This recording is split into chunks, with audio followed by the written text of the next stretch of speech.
Hello and welcome to Varn Vlog. And one of the rare times where I do 2 streams in a day. Don't get used to it. Today I was thinking about a lot of different events around the end of the war of Afghanistan.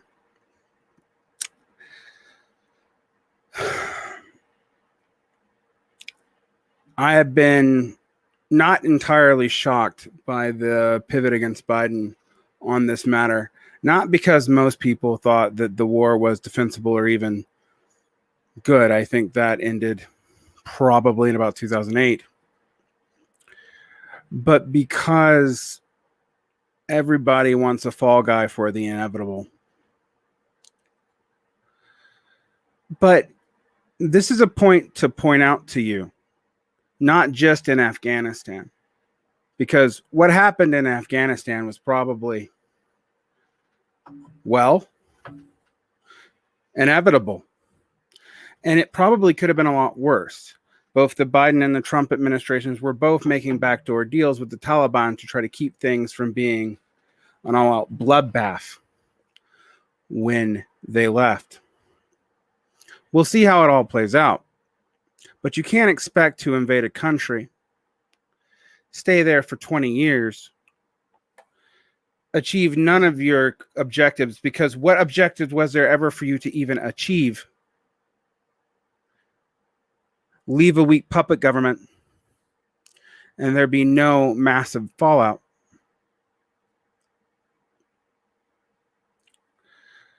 But that's just where people get mad. What I've noticed in the past 5 years, and a friend of mine called and reminded me today,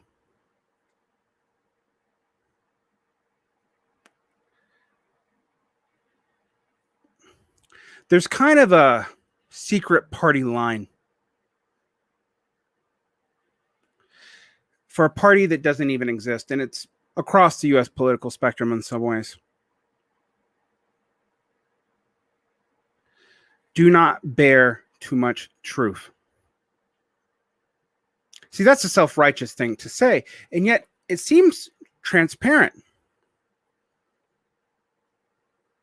Bernie loses, backs to Democrats, gets a position as head of the financial committee, and I had Democratic socialist friends of mine who are also in the Democratic Party, and we know that's really most of them.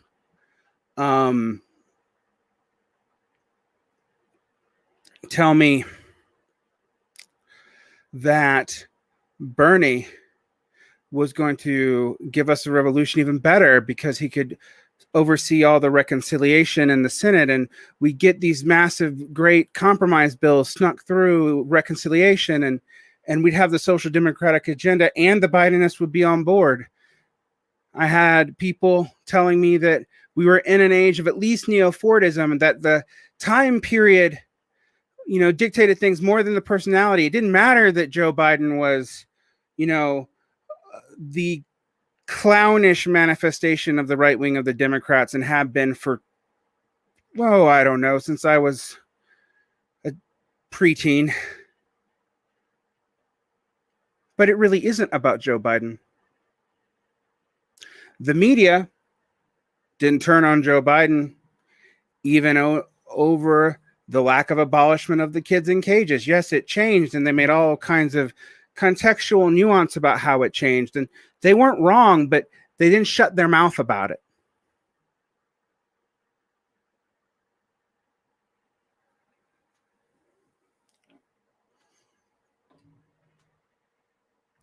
But the war that most of the people around me forgot to even mention for, 9 years, a decade, the war that people kind of turned a blind eye to because it really didn't affect American lives anymore, because after about 2008, it was no longer the poverty draft sending people into the war zone, even though there was a lot of poverty in 2008. I hope you remember it. It wasn't that long ago. I know some of you baby leftist, baby media consumers really don't remember it. Maybe you were a preteen and maybe you don't remember the Arab Spring or Occupy or the Battle of 98 or any of that.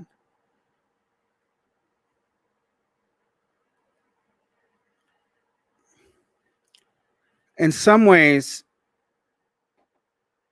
a friend of mine called me today and reminded me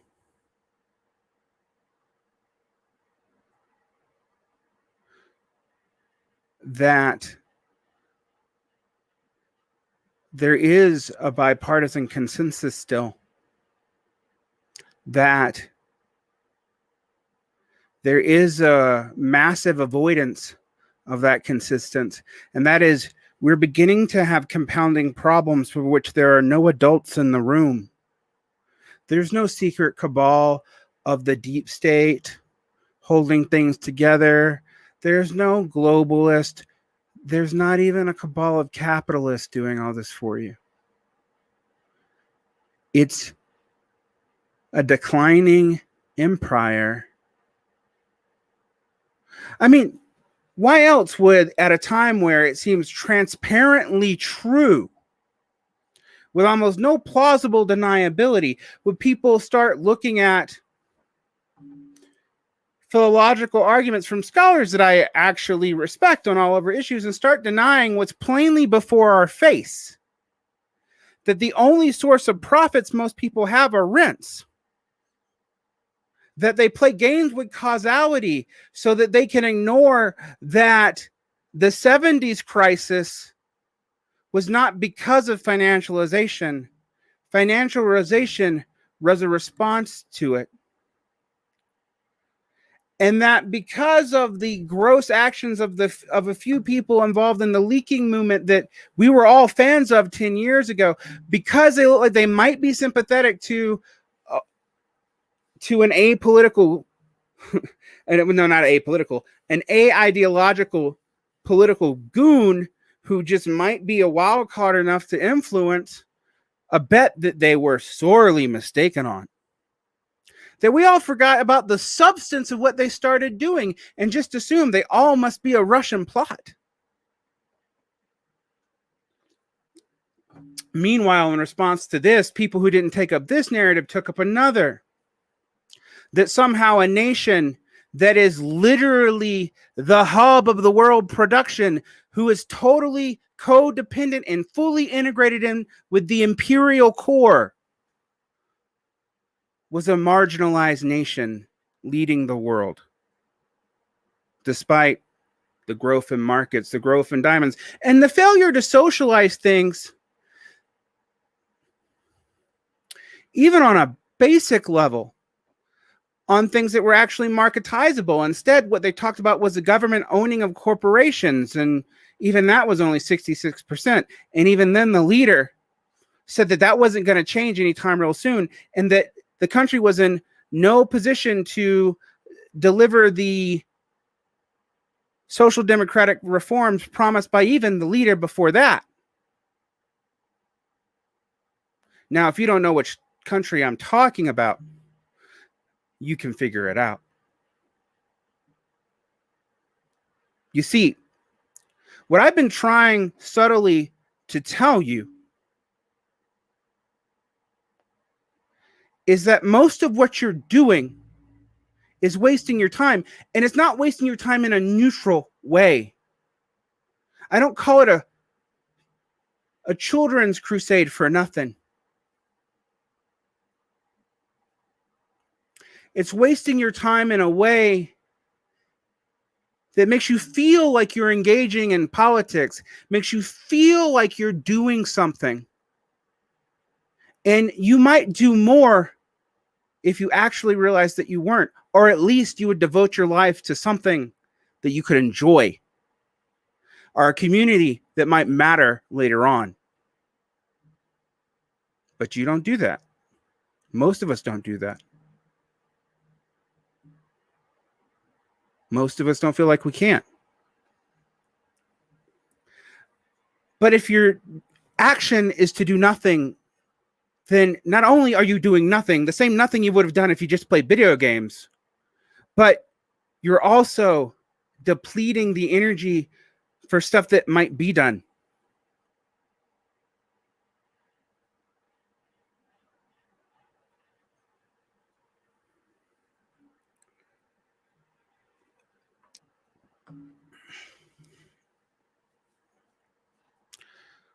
There's a DSA convention. I had them all. I had representatives of a couple of the factions on air. I like them all. They're good people.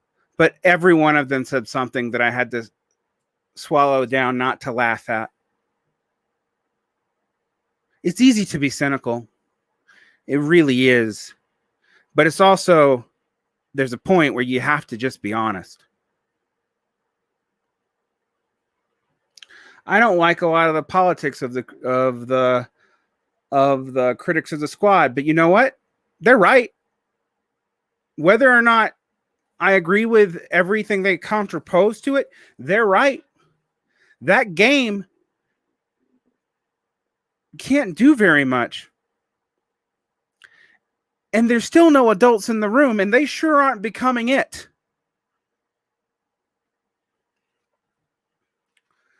Optic mistake after optic mistake alone.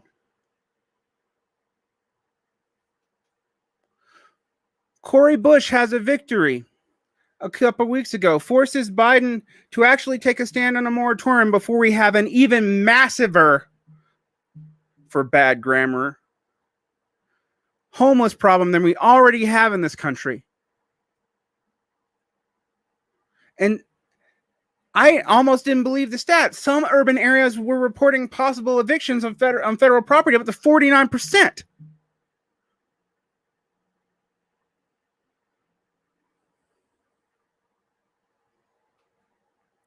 Cory Bush stands that down.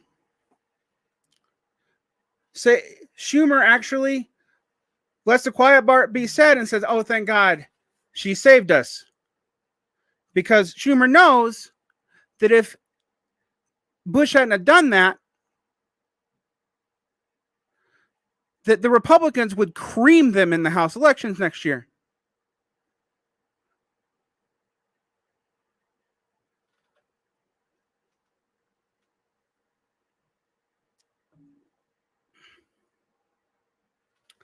But then what does she do? She walks out, talks about police abolition with her own private security team.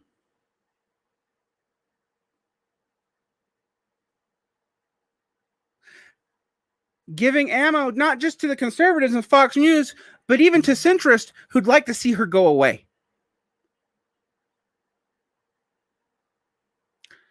But no one's asked the question. Why was that all they asked for? Why did just the bare minimum of not allowing, from sheer obstinance, a major homeless crisis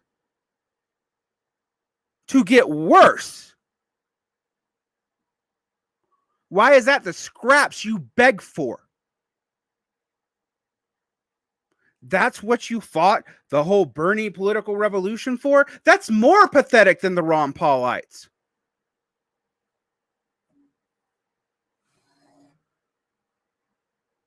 The Ron Paulites actually moved public opinion. They were also reactionary, but it doesn't matter.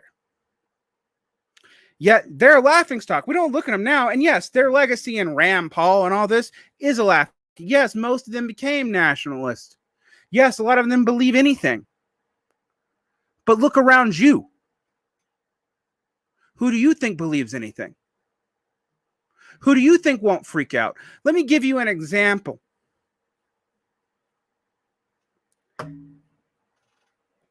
California, the state with one of the biggest wealth gaps now in the world. A supposed bastion of progressive policy. Conservatives throw this at our face all the time, and we just ignore it.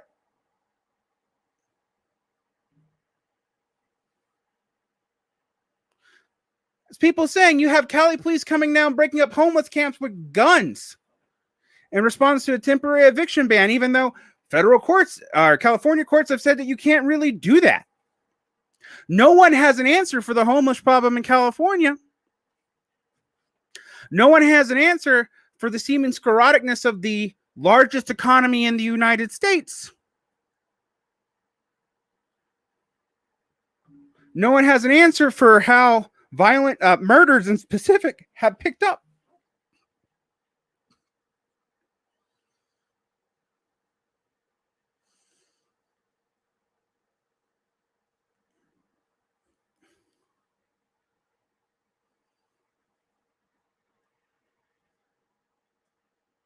And yet, almost every social democratic platform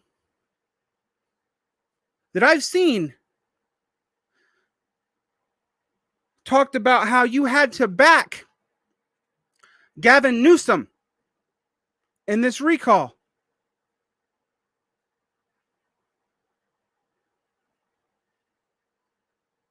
Now,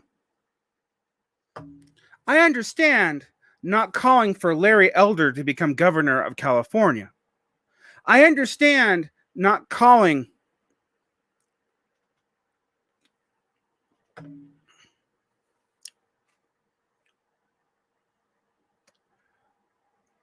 for a conservative option. But you won't even sit on your hands? You have to performatively hair shut, rip your shirt apart, and then go, well, we got to vote for this Newsom guy anyway.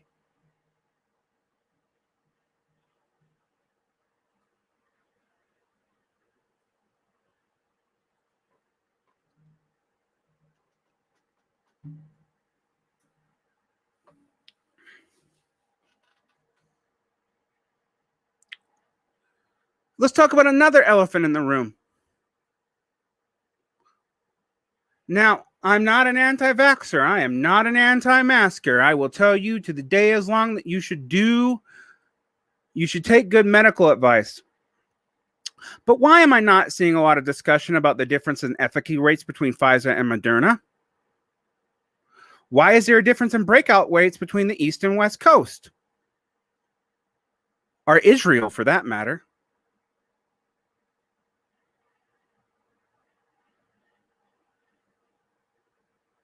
Well, if you look into the fine grain of it, the East Coast and a lot of the Midwest favored Moderna, and the West Coast and Israel and stuff like that favored Pfizer. Now, this is science.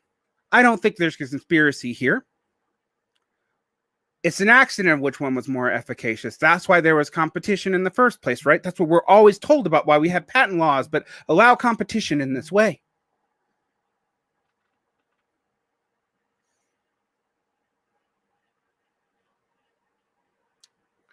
Yet, why don't I hear people just own up to it?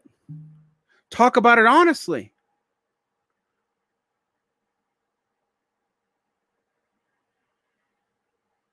Why can't we be honest about, the N95 masks are pretty effective, where a cloth mask only works if all parties are clothed, and its efficacy is marginal. It does help. It's not great. Why don't we talk about the fact that our mask rules for young children were actually even frowned on by the WHO? Because I've heard plenty of scientifically minded people talk about this, but not in our circles.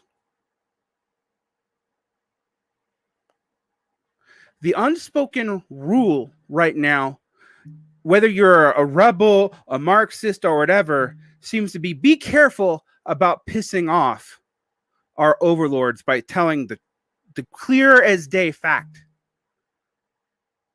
There's no one in charge. And all looks to the big daddy, the big socialist daddy, the big Trump daddy, the big Biden daddy, whoever. Whatever daddy you're projecting into the void on your Twitter account. That's a cope. They aren't going to save you. In a way, it is an admission that you don't really have an answer. No one wants to talk about elite failure. Sounds too close to the PMC thesis, because it's not just the capitalist elite, it's also the managerial state. And yes, Virginia, there is a managerial state. But what is it managing? the most expensive educational apparatus the world has ever known. And it can't answer these problems.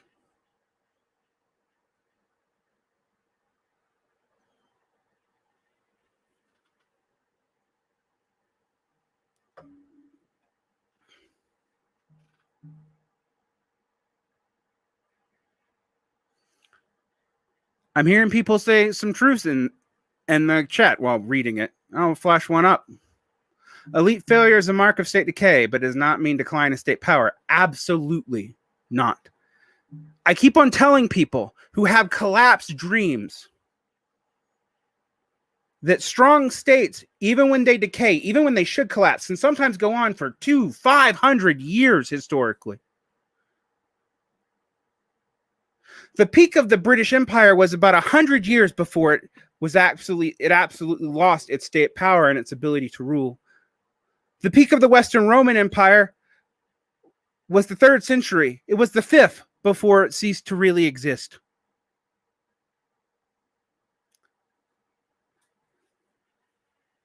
All the world hegemons right now have declining GDP relative rates.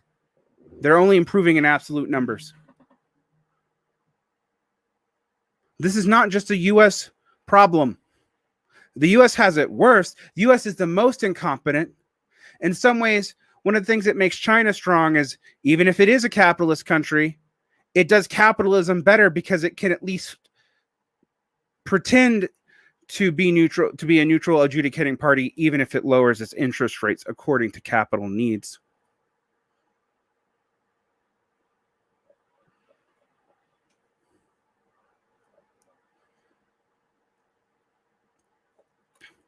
I've been quiet because a lot of people both want me to say this stuff and then they don't, because eventually it hits you, because it hits me.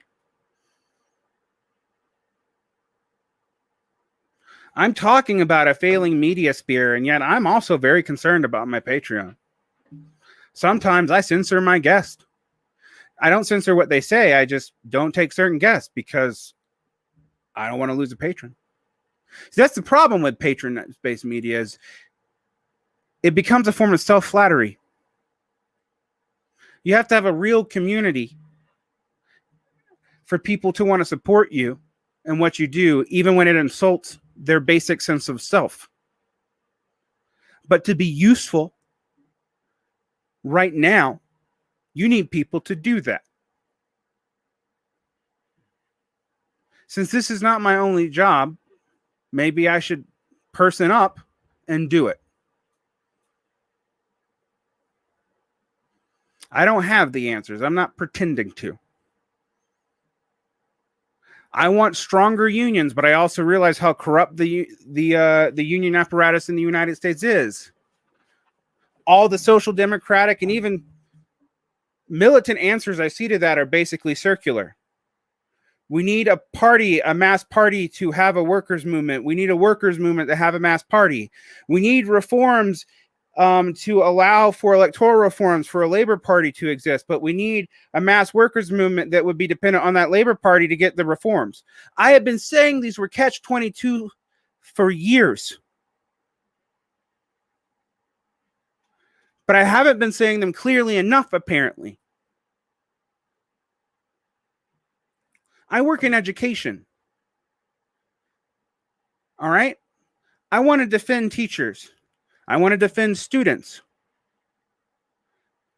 I have seen no good answers to the COVID crisis in education. But what I have seen, if I am honest, is bloated bureaucracy at levels that people don't even understand.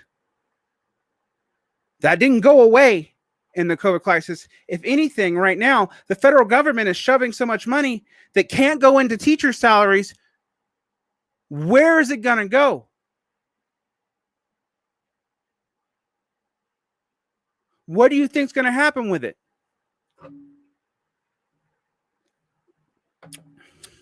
When the teachers got cut down by 1/4 in 2008, 2009, 2010,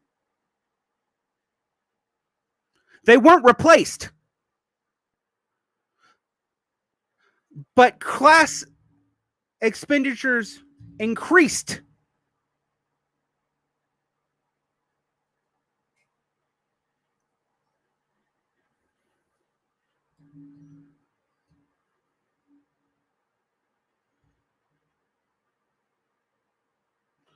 And when Democrats do anything, even when they have a program to help the poor, they mire it in almost impossible paperwork. That whole program with Betsy DeVos scandal, you know that scandal?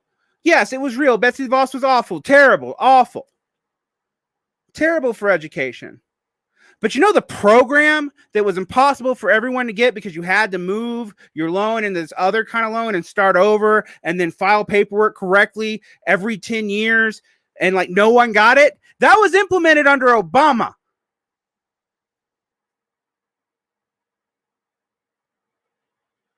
When Democrats do something, they make it impossible to access.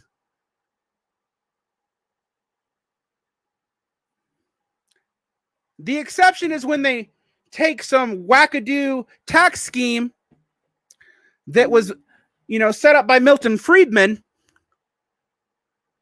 and then divide it up over a few months and pay it ahead so they can not do welfare and do welfare for families who are skating by because also the cost of raising children have gone up, something that leftists just don't talk about because most of us don't have children. Which, by the way, is probably why left media spaces, because they don't really talk to any of this, appeal to, I don't know, women.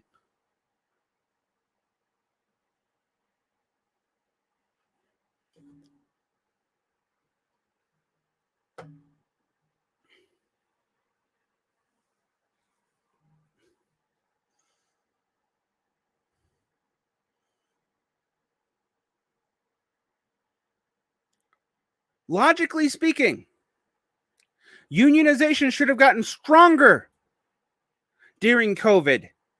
From a strategic standpoint, that was the moment, and yet it's less strong. In my school district, in the beginning of COVID, they saw a massive increase. Gotta wait for the beep. They saw a massive increase of union dues pays and people joining the union at the beginning of COVID. Within 6 months, they started seeing mass defections. Some people because they did too much about masks, but most feeling like the union was actually in league with administration. Or even worse, the administration was more sympathetic and the union was in league with the GOP state party because they wanted scraps from the table from a party that hates them.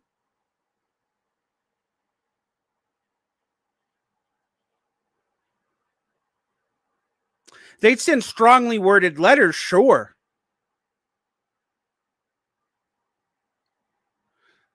But if the action became anything more than rare red for education, they often were against it. Now, this is not true everywhere. But people in the AFT, which is supposedly more radical than the NEA, told me similar things that just changed when Biden was in charge. And when Biden started leading the charge to open up schools. I had people tell me about how Biden's plan was so different, about how progressive it all was.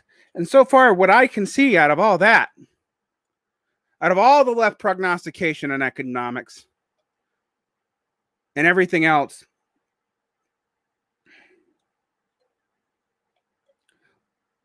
was a couple of moratoriums that were probably unconstitutional and are now being struck down by a right-wing court that looks for any excuse to do so. And a vaguely progressive Milton Friedman-esque tax reform. And a check that was less than we were told it was going to be. But was never enough. Even right-wing countries in other parts of the world gave more.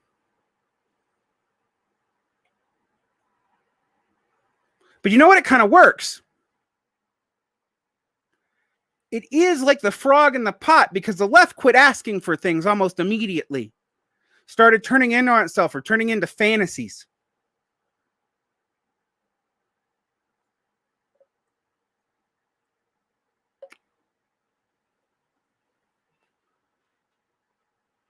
Started LARPing on a massive scale. Instead of sectarian LARPing, which we were used to, we just saw people playing radical revolutionary on Twitter while just ignoring the basic realities of life and going deeper and deeper into text like they were doing Bible study about the apocalypse when it's actually happening.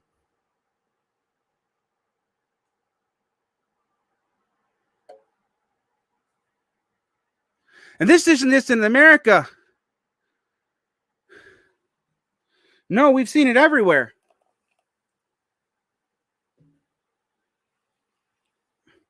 Is it any wonder why anti-vax conspiracies have started to really infiltrate the working class and minority groups for reasons that are justifiably paranoid in some ways?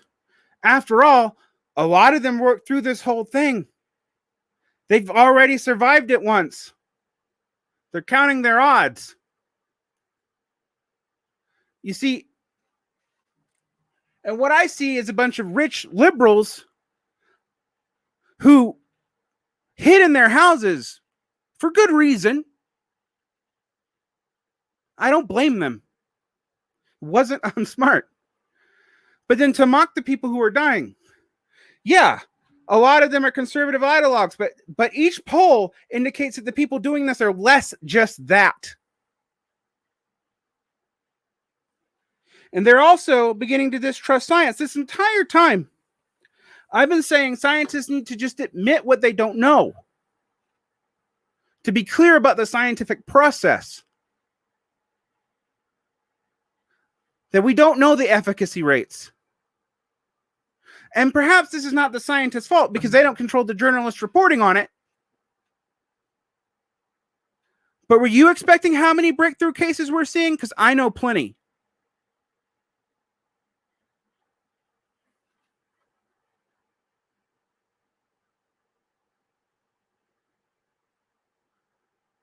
As J.G. Michael says, why is there such a distrust in the institutions that people don't want to take the vaccine? It's $1 million question. But let's say this.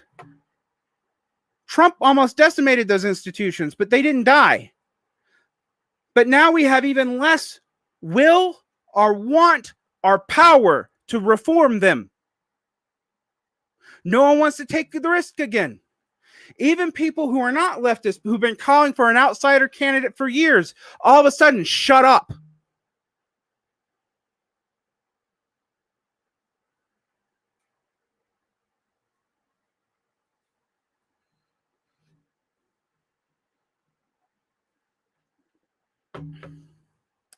Hurricane hits Louisiana. We all know that in 10 years, New Orleans probably not going to exist. That's my second home.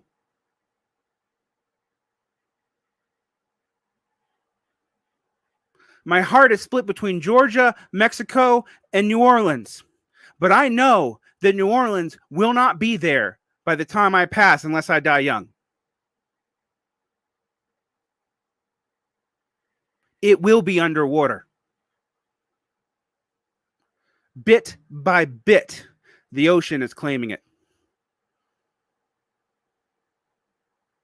Now we have to do everything we can do if things get bad in this hurricane there. It seems like it has not been another Katrina. Thank whatever power you want to thank for it.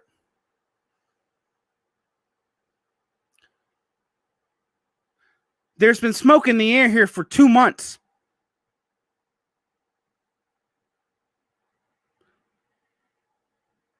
The pollution levels in Salt Lake are normally bad in the winter when the inversion causes the smog from the cars in this really compact area here between mountains to get stuck.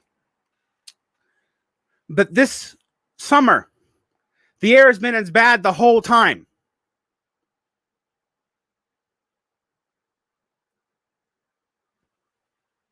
The weather's been erratic. My ex-wife is a gardener. I'm a gardener. As a hobby, anyway.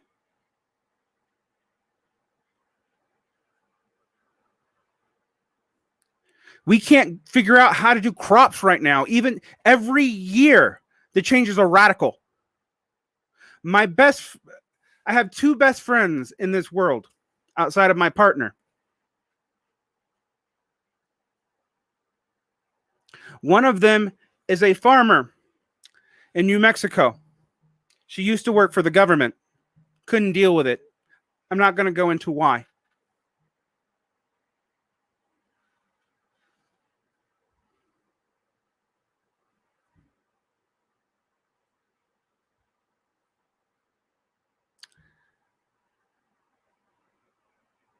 We were talking about what the future holds for food. This food inflation that you've seen, it's going to get a lot worse, and it's going to be worldwide.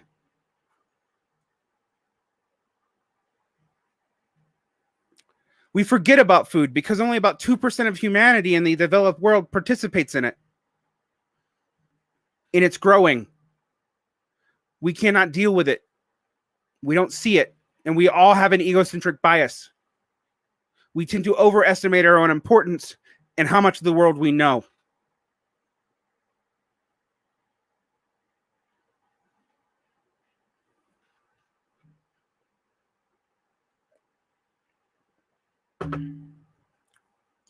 You know what's pathetic? That a temporary labor shortage is going to get more people $15 an hour than all the left reform and all the talk and all the massive social movement and all the DSA. That's a minor reform.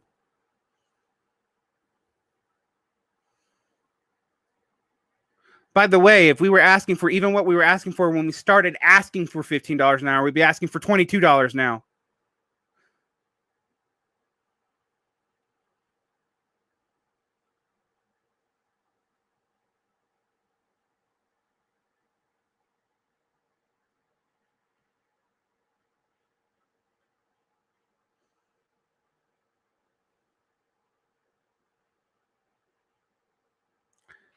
Spiritual manlet.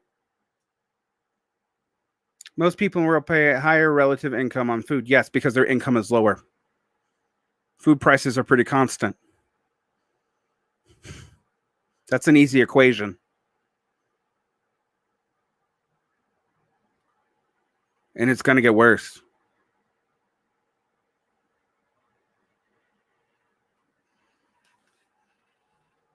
Let me tell you something.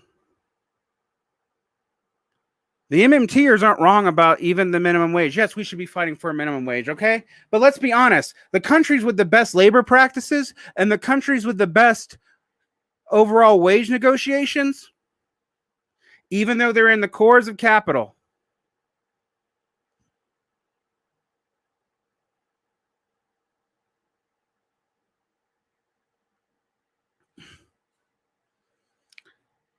they don't have minimum wages because minimum wages are always a moving target that you have to politically adjust constantly. They have strong unions, but even there, the unions ossify and decay as they're tied up in the managerial state. So it's the flip side. It's better than what we have, but when you talk to Scandinavians who are more aware of their system than we are, they look at us like we're a little strange about how much we think they work.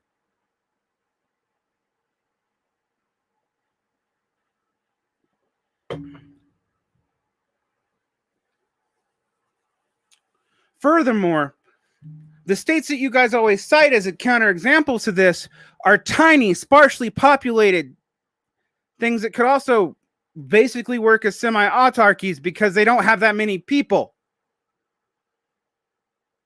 Why is that what I always get shown? Why are you always telling me about countries that have the populations of mid-sized US states or less?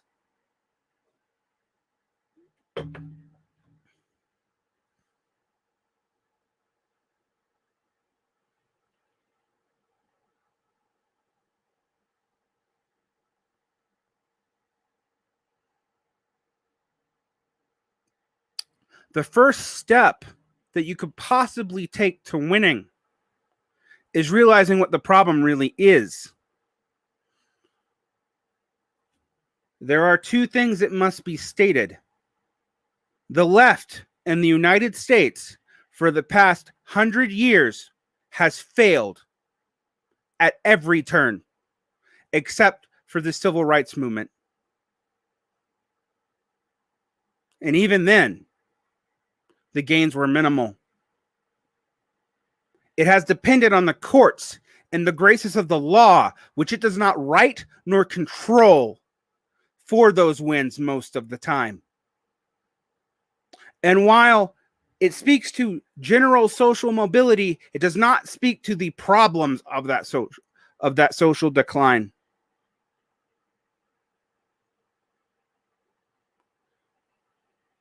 Which brings me to the last point. The function of something is what it actually does. If we scary to protect elite politicians and geriatric Democratic parties that have been dominated and are even less vital than their conservative counterparts, what are we actually doing?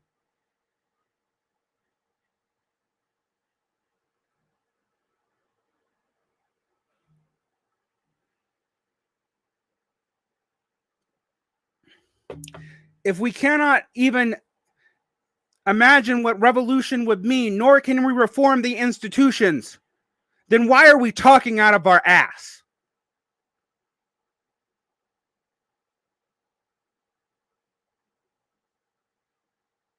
Why does everything have to rhyme with the historical battle over fascism? To call my listeners out a little bit,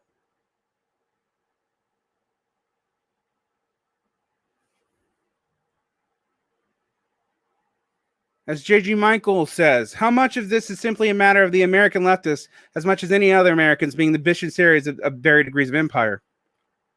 Sorry if that sounds too tanky. It's not. 5 years ago, I was willing to say that I thought a lot of what the American left was asking for was one last buyout.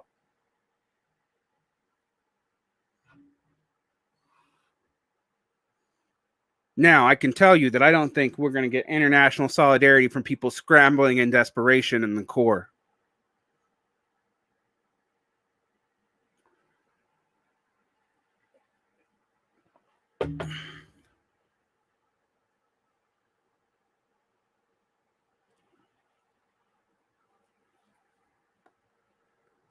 I'm going to tell you this once.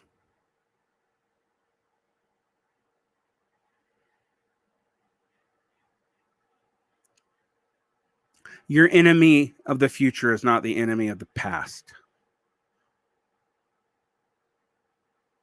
I'm aware of Operation Paperclip. I'm aware of all the integration between these forces, but you often sound like right-wingers who also say the same thing about the communist integration to the Democratic Party in the 30s, which was just as real, by the way. It was part of the Popular Front strategy. If something is fragile and can morph internally and change all the time, it's not a thing. If fascism is what you want to call evil, then just say it's evil. You go back to this historic moment of nostalgia instead of trying to look at how bad things are. So you can go play stick fight in Portland. And people do get killed in that, by the way.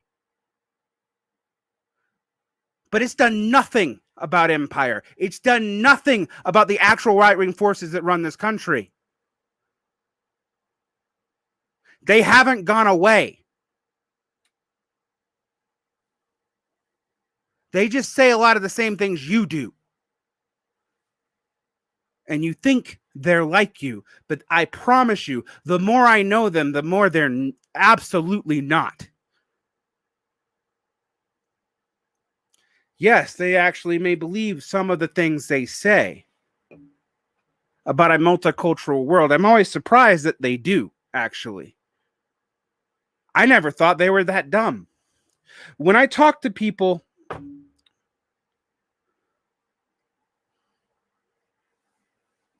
So when I get mad at you for calling this fascism, it's not that you don't have a vital enemy that has emerged from some of the same fights that happened in the 20th century, but it's not the same class coalitions. It's not the same context. You can't pretend there's just an eternal enemy there that you can come up and fight the same way. They couldn't do it in Germany either. The fascists were just as reincorporated there. In fact, way more so. But it wasn't fascism per se that was the problem. Not then. If authoritarianism or something more vague like the status fascism, then fine, call it that. I don't really care that you call it fascist, but know that you're actually fighting something different, and that these little eruptions of sporadic right-wing actionisms is not any more important than our own eruptions as such. Which is not to say it doesn't matter at all. Yes, it can get people killed, but the bigger enemy has always been right in front of our face, and we keep pretending we can control it.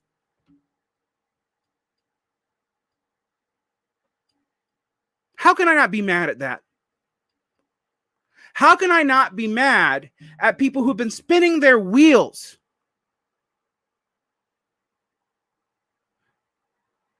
fretting about this and that?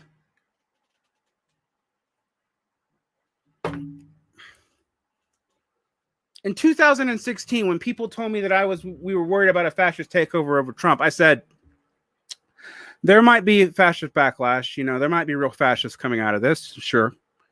But there won't be a fascist national program. The GOP won't benefit from that. The internal divisions are too strong. And when they need actual expertise, they're going to ask for the neoconservatives to come back, even if they hate them. I said that. Not exactly those words, but in a series of conversations with Doug Lane, when Doug Lane was freaking out. I wrote a series called The Death of Wonktopia.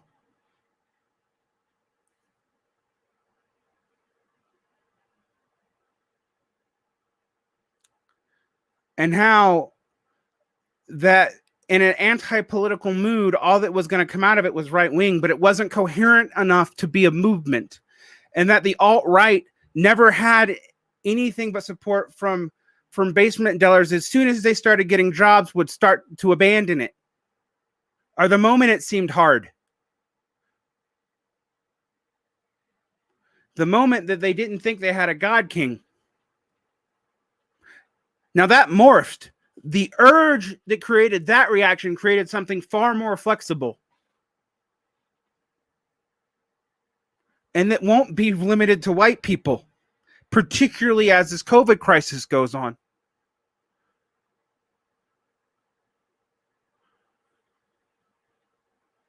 And we can't even trust our historical and academic elites to be honest about this. Almost every president since Nixon has been world historically bad.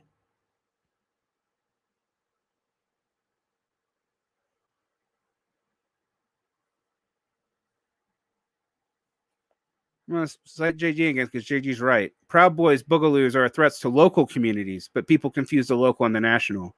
The alt-right proved how far it was on the national level.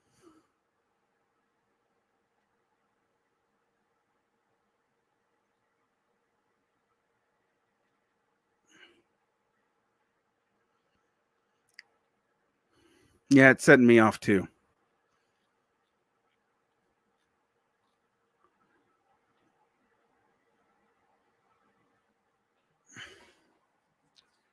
Well, the thing is, you can be a xenophobic, Western defending nationalist and not see yourself as a white supremacist. But if people were going to say that whiteness was a social construct, then of course it can be expanded and contracted. But maybe calling it whiteness is misleading. Our great racial battles that we're fighting right now are just really the results of changing natural demographics.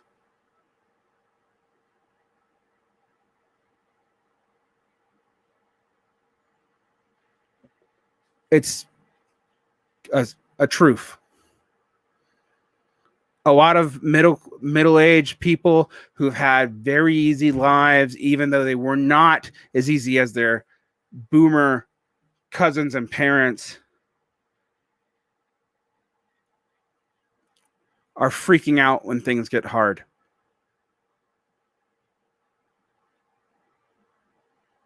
I can't say I blame them, even though it's ridiculous and pathetic.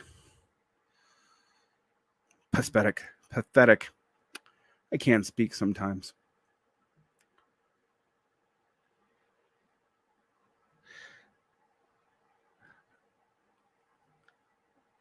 So we didn't deliver on the fight for 15. We didn't deliver on Medicare for all. We didn't deliver on ending any of the wars. Inertia and the Taliban did. Which, by the way, was also true in Vietnam. The peace movement didn't end the Vietnam War. The Viet Cong did. We're not going to deliver on student debt. We're not even going to get a compromise on student debt. Maybe some student debt for disabled people is being waived, but why are we paying double mortgage interest rates on some bills that are half of a mortgage? Yes, and some people can pay them back, but a lot of people can't. And as we've been telling more and more poor people, particularly the millennial generation, to go to college and allow for that, they've taken on that debt, which is something that people who talk about the college debt forgiveness being a PMC scandal don't look at, because that debt hurts them even more than forgiving a few undeserving sub-elites might do. But let's be honest. All right? The entire infrastructure of education is bloated and gross in a way that we should not be supporting so clearly. I know a lot of us aspire to be academics. I thought I wanted to be one. But come on.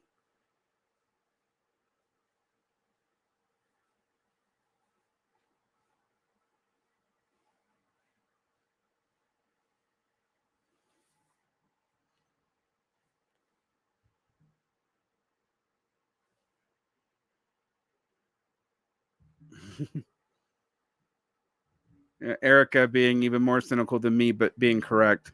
The Viet Cong didn't in the Vietnam War. The PAVN did. Yeah. And let's even be more honest that our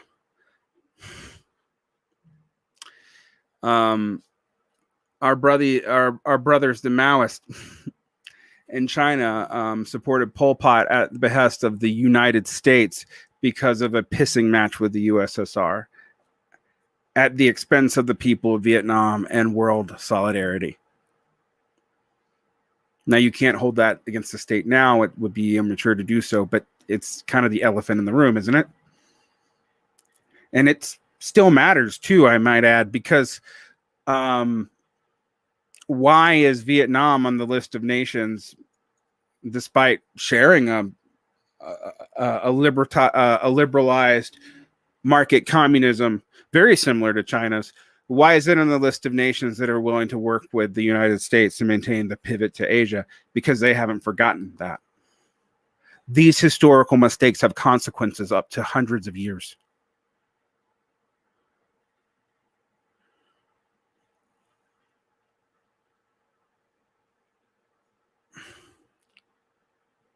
The first step to fixing the problem is not optimism of the will if the will is to lie to yourself.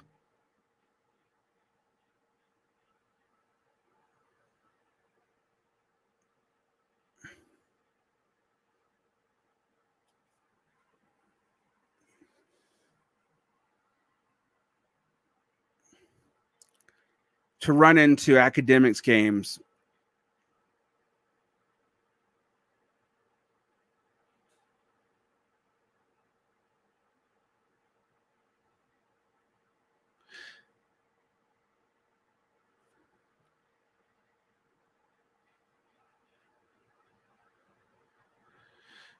I agree with this statement. I'll read it for the people who might listen to this. Not to valorize labor, but capitalism is scared of organized workers and not much else. I'd actually say it's not even that scared of organized workers.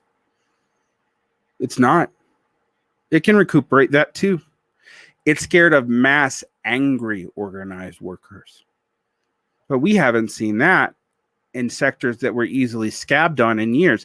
I've been talking about the elephant in the room on all these union waves. They've mostly been public sector and they're protected. I believe in teachers unions. I don't say this to slag them. I believe in nurses unions. I don't say this to slag them either, but it's hard to scab on them.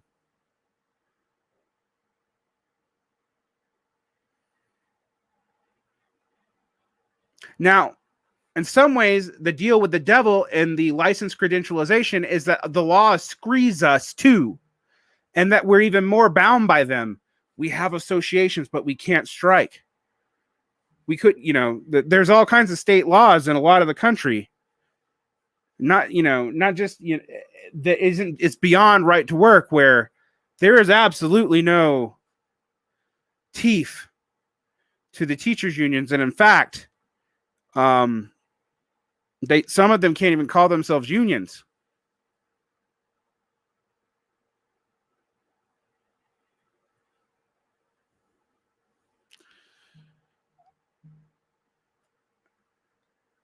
I'm going to also say one last thing about the end of dreams. We've been living in a Sorelian myth for a long time. George Sorel thought if we could create the myth to make people do what they needed to do to get on board the political program, that was enough. Whether that myth be a great figure, a general strike, which is actually the example he said. He agreed with Karl Kautsky that the general strike was kind of an absurd calculus. If you could ever actually do it at enough to scale, you could have taken the state already. And if you're not enough to scale, the capitalists can starve you out.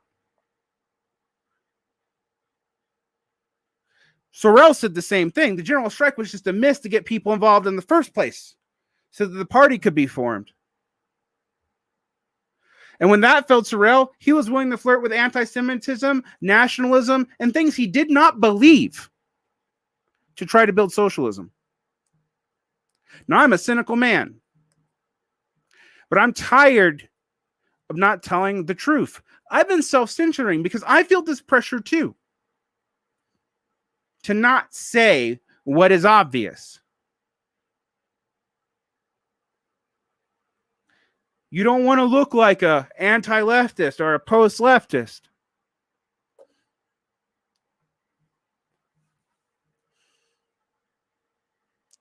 You don't want to look like a sectarian. But what sect would I belong to? Myself?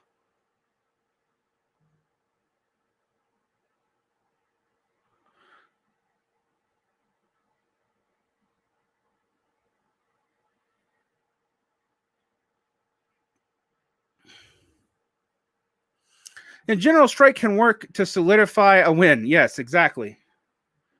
But calling your local thing a general strike and work doesn't stop. It's just bad branding. We should feel betrayed by our representatives, not just the Democrats, but the ones we elected. We had no means to control them, though. We've wasted thousands of man hours on some of this to no avail. You built the largest socialist organization that has existed in the United States since the CPUSA in the 30s to very little avail.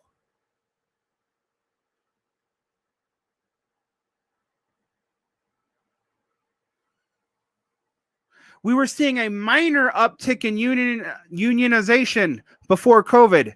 I suspect that once we study it, now that COVID's hit, that's all stopped and maybe reversed.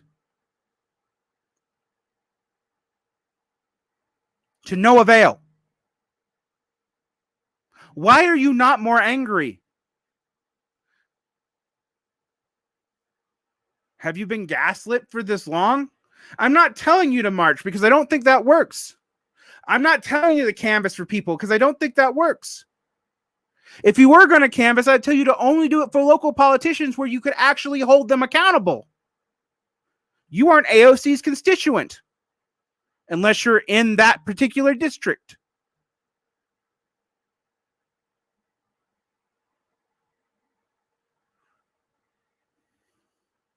So for all the projection of politics,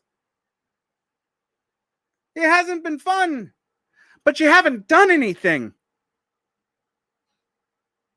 It's been a sport where you have teams that you can root about, but not look at any objective fact about in any way.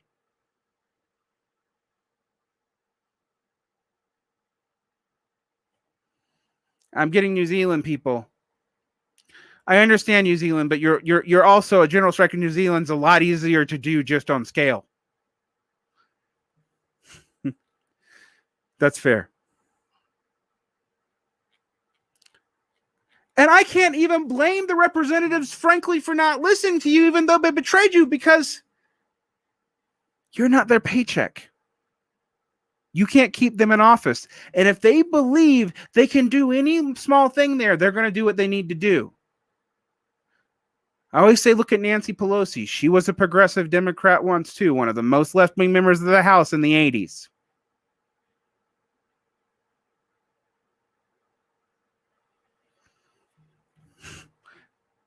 Oh, Grimlock, you're right. People are more objective about sports matrix than they are about their political matrix. They can't look at what they're investing themselves into. You should be mad, but not just yelling into Twitter. You should take that anger and supplement it into something. And quit using leftism as your identity.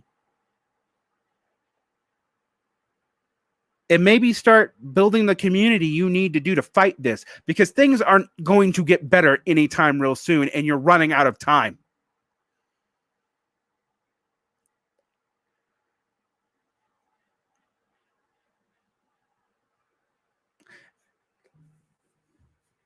Varn, why aren't you in one of the left-wing groups and so you could go teach them? I will teach them. I'll teach them from outside, but until one of them actually does something that I think is worth really supporting, I'm going to stay where I'm at. I'm a member of a union. I work with my partner on anti-immigrant work. That's a weird way to say that. On pro-immigrant work. Although I say it feels more like anti-anti. It feels totally defensive. It does feel like charity and self-discipline and mutual aid. But we got one friend out of sanctuary. And one prison closed, probably more towards COVID than us.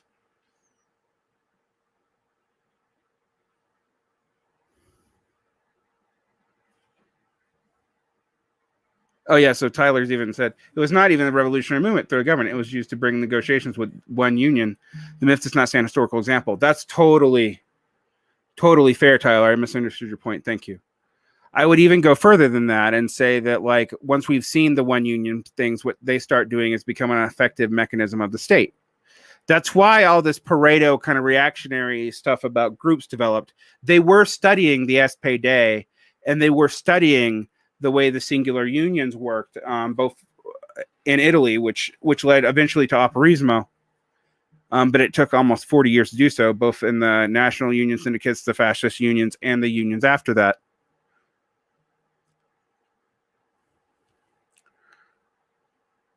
We have to look at objectively how we fooled ourselves.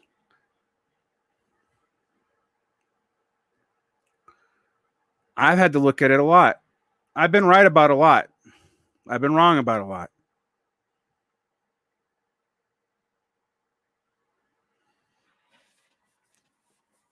I got browbeaten into eventually being quiet about my criticisms of Bernie's Incoherent program. I got told I was a left communist enough that I shut up about how I didn't think the dirty split was ever possible, because the basic game theoretic calculus of it would never come up, and that the power differentials were not there. I've also said that third parties stand almost no legislative chance unless they started from small to large, and that doesn't seem to work in the United States anymore. This has led to a bunch of things. A lot of people have become basically eschatologists with some form of collapse, bringing communism to them, and not just social deracinization. When I talked to Ted Reese, the Grossman scholar, it was good to hear him admit that there are other options than working class revolution. They're bad. Well, I hate to tell you that if you're expecting a working class revolution on the model of 1917, I don't know that that's possible. There's almost no condition that rhymes, even though we're in a declining empire. The class composition is different. The technology is different. The stage of capital is different. The unification is different.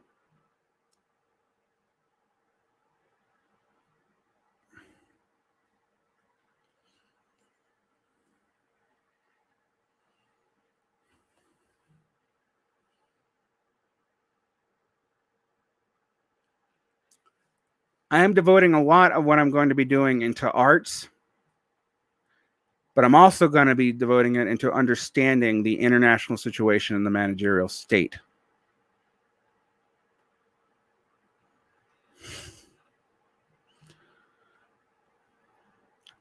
The left underestimated the state in the 20th century.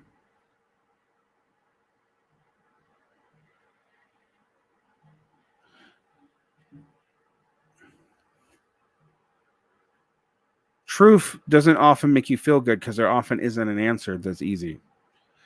But if I was going to guess what you needed to do, 1,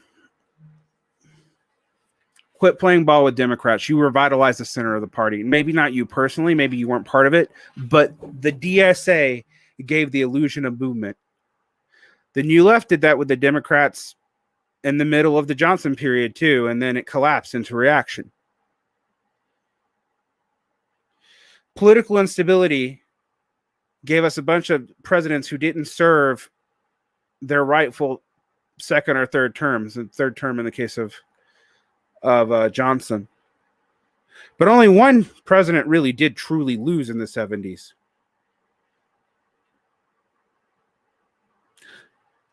But it was a highly unstable period. But the center reasserted itself, ironically through Reagan. The neoliberal political project began in earnest and unvarnished, but it existed before then as a response to profitability.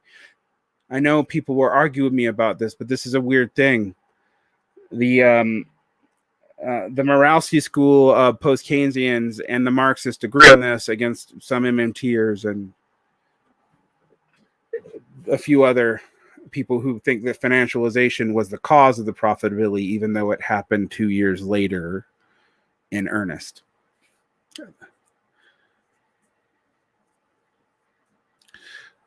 You need to start building up communities of resilience and not communities of affinity. And that's not because it's political. That's because you need that for yourself. If you can join a union, join one. If you can do mutual aid, do it. But do not devote yourself to a children's crusade right now. You should be angry, but you should not be dupable. If you want to canvas. If you want to canvas for small changes in your local community that build stuff up, fine. If you want to do that for ballot initiatives locally that actually have local power, fine. If you're wasting your time on national level candidates or serving conservative Democrats or even moderate ones and some strategic alliance, get out. You're really serving the elites that have failed you, and you can't even look at that.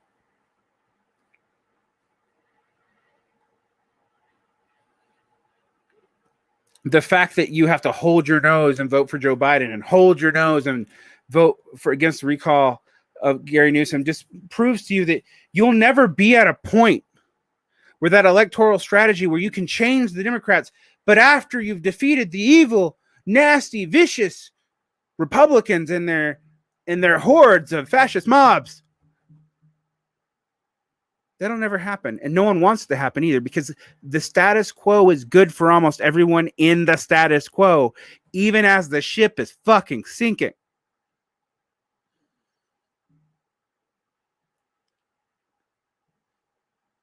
But it can take a long time to sink, guys.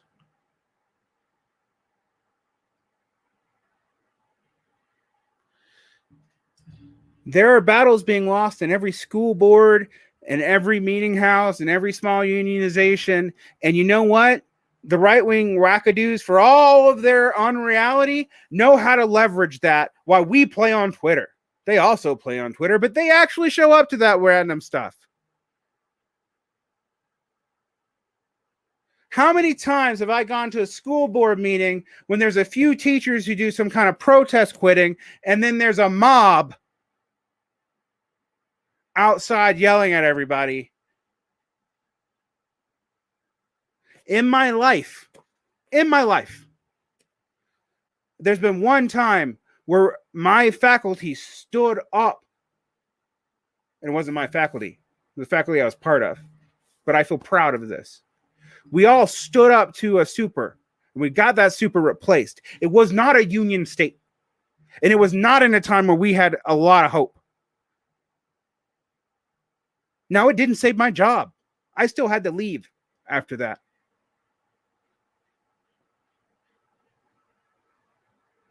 But that's been it. Even in COVID, I have not seen this.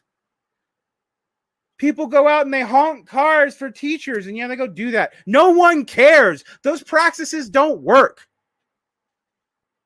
We had the largest anti-war marches in the aughts that the United States had ever seen, bigger even per capita than in the 60s, and they didn't do a damn thing, and we don't even talk about them anymore.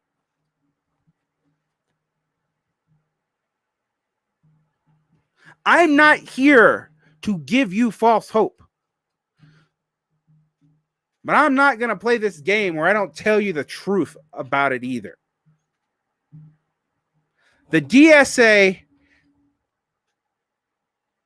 and all of its factions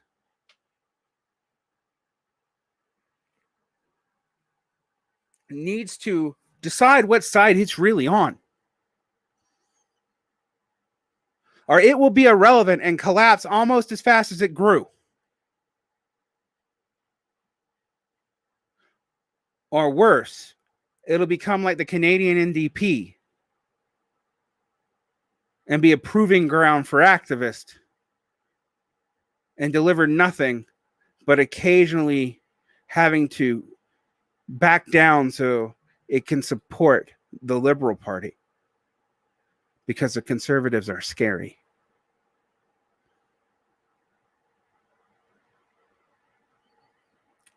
Since I started Left Media this year, not the first year of COVID, although I felt like the first year was a fever dream, this year was the first year where you've seen my posture drop.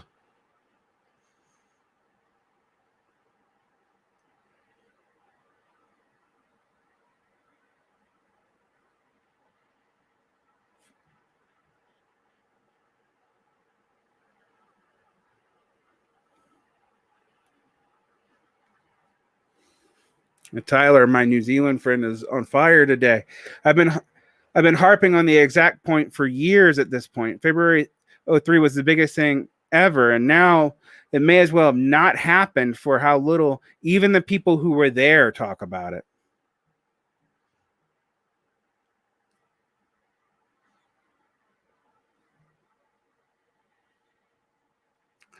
I tried to point out subtly that the DSA, for all its talk of the democratization of work, is not that different from the weird perspective of the Nathan Robinson situation, because you either incorporated the national director into the board, which gave them a vote, but the MPC, which gave them a vote, but also put them in charge of staff, or your other option was to have them hired by the NPC and direct staff apolitically like a normal business.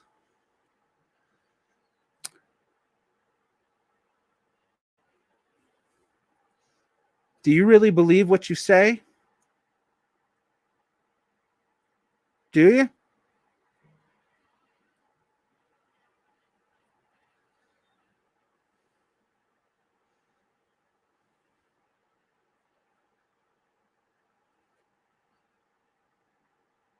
Yes. And we'll do it about 2016 too. And we'll probably see Trump rehabilitated eventually, just like we saw George Bush. Maybe not, though. He's too gauche. It's too obvious that he's not part of the original line of the hot bourgeoisie that ran this country. But let's be honest. A lot of the elites' problem with him, and a lot of people who aspired to be elites' problem with him, wasn't his barbarity. It was his gaucheness. And the only reason they got rid of him was COVID. And if we're looking at the COVID things right now, despite all we've done, all that's been sacrificed, the disease is still winning, even in places like Australia. Unless you're on an island that can pretty well seal itself off, are in a very strong country that can seal off whole areas and just let it suffer through an area, and might also have been exposed to SARS in ways that might give it more of an immunity. No one's really winning this, are they? Now, I'm not saying that the vaccines don't work. I am not saying any of that.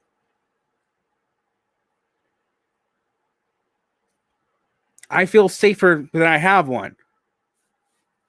And I'm not saying I wear a mask when I go outside. Well, not when I'm outside by myself. I go a mask when I go to a grocery store. But I feel kind of weird about it sometimes, though, because about half the people are, depending on whether or not I'm in Salt Lake City or out of it, it feels futile because no one else is. And I know that if I'm wearing the mask and I'm only wearing it, the protection level is about 20% at best. And the environmental stuff, that's going to keep on coming. And the immigration and political instability in a lot of the poorer places of the world, that's going to keep on coming. And the impulse towards nationalism is probably only going to get worse.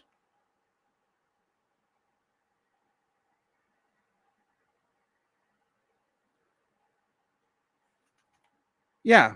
See, this exactly is it, Grimlock. I just want people to admit that the Pfizer vaccine does work.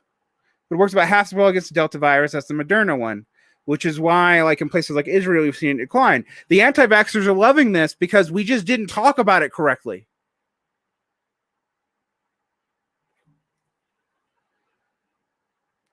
I'm going to listen to my New Zealand friend. I love it when New Zealanders like mess up with Americans' view of them right now. Fiji and the French Polynesia have been devastated by COVID. The whole island dismal only works by a mix of dumb luck and a state that can and will act.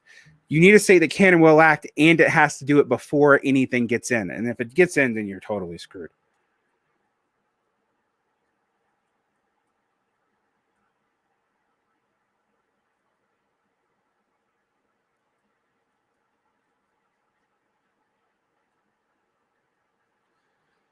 Yeah, it is not hard to look up, and yet you don't hear it, which is amazing about so many things, Grim.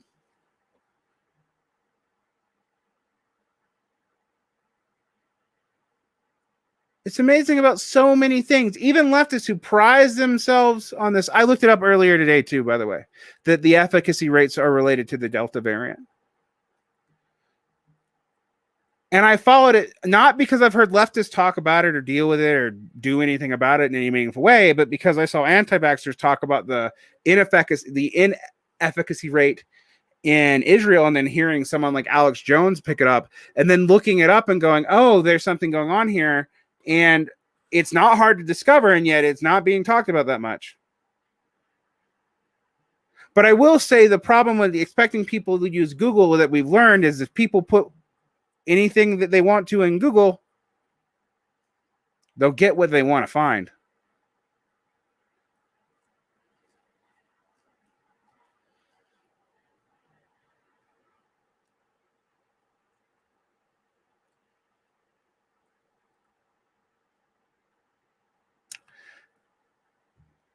What's the death rate right now?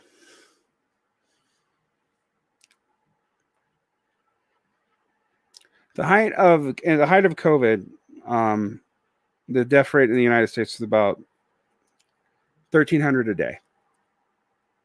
Right now, it's about 1,000. Take your pick. Now, the Delta variant probably is actually less deadly because it's more contagious. Hopefully, that's a sign that the virus is going to continue evolving like the flu virus into something that's nasty, but really is a problem for old people, and we can focus on vaccinating them.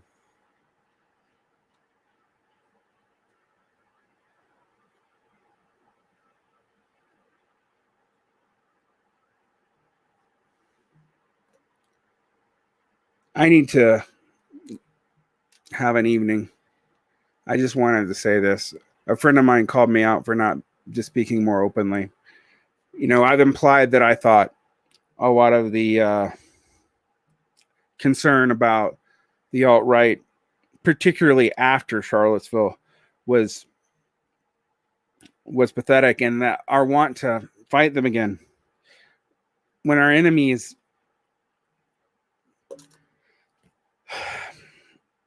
much bigger than that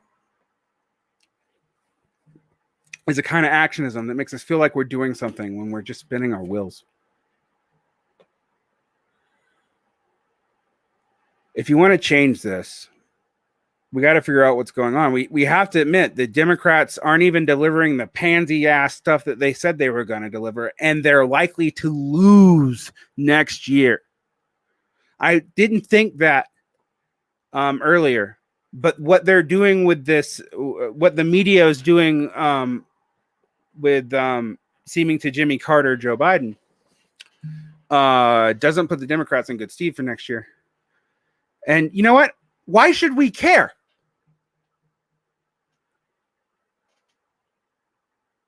Why should we care?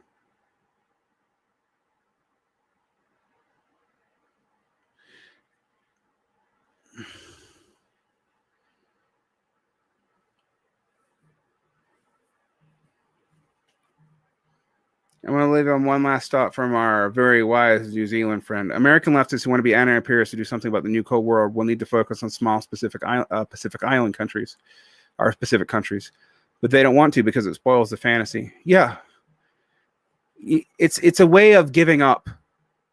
FDR nostalgia is a way of giving up.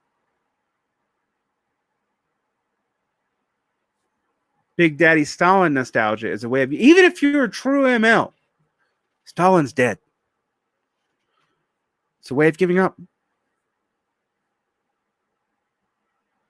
Also, from what I can tell, most of the MLs don't really believe anything that Stalin said, except for weirdly using the most productivist parts of historical materialism to justify not doing much.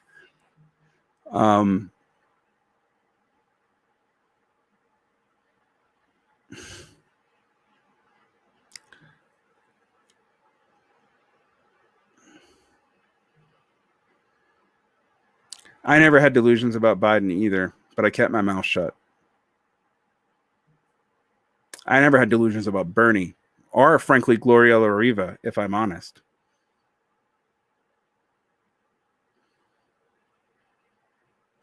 What do I think about Harvey K? I think he's a sweet man and a good scholar of British Marxism, and I think his analysis of FDR is the most fundamental horseshit I've ever heard.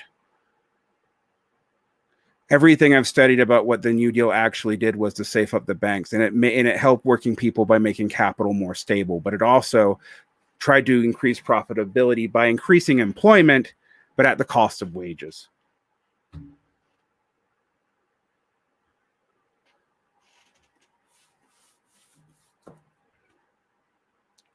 Every time that I've doubted myself, I've convinced myself to be quiet about something I shouldn't have. Now, this is not to say you shouldn't doubt yourself, because let's be honest, everyone's wrong all the time. And the last thing you need me is become more of an asshole. But the truth is, We can't decide if we really want to hold these elites accountable. We can't decide if these new businesses that have come. Guys, how much times I have to tell you that even a lot of left media spaces is full of the same people, or the children of the same people, who started to become conscious and aware only as they're downwardly mobile. Now, that doesn't mean that everything they say is bad. That's never been true. But like when they start, I was talking with Adam Ray Atkinson of Acid Left today, and we pointed out that like the working class values that normie socialists produce are actually upper middle class values that aren't generally shared after like the 1950s and 60s by working class people, except maybe aspirationally. Why would people who talk about how we need to find all this blue collar labor and go find it where it's like 7% of the of the proletariat in the developed world? I shouldn't even call it the proletariat. 7% of the working class in the developed world. In the United States, and it's not because there's no production going on here. I saw a leftist on Twitter say the dumbest thing about how the U.S. didn't make anything. We're this second or third, depending on how you calculate it, most productive manufacturing society on earth. We still import more because of massive consumption of a certain classes.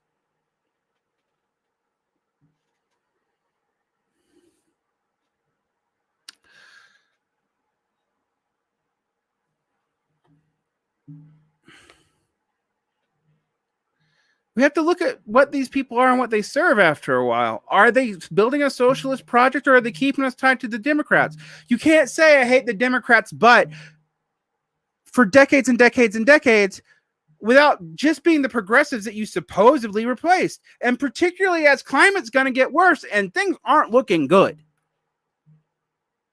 Last question, I'm going to head on out.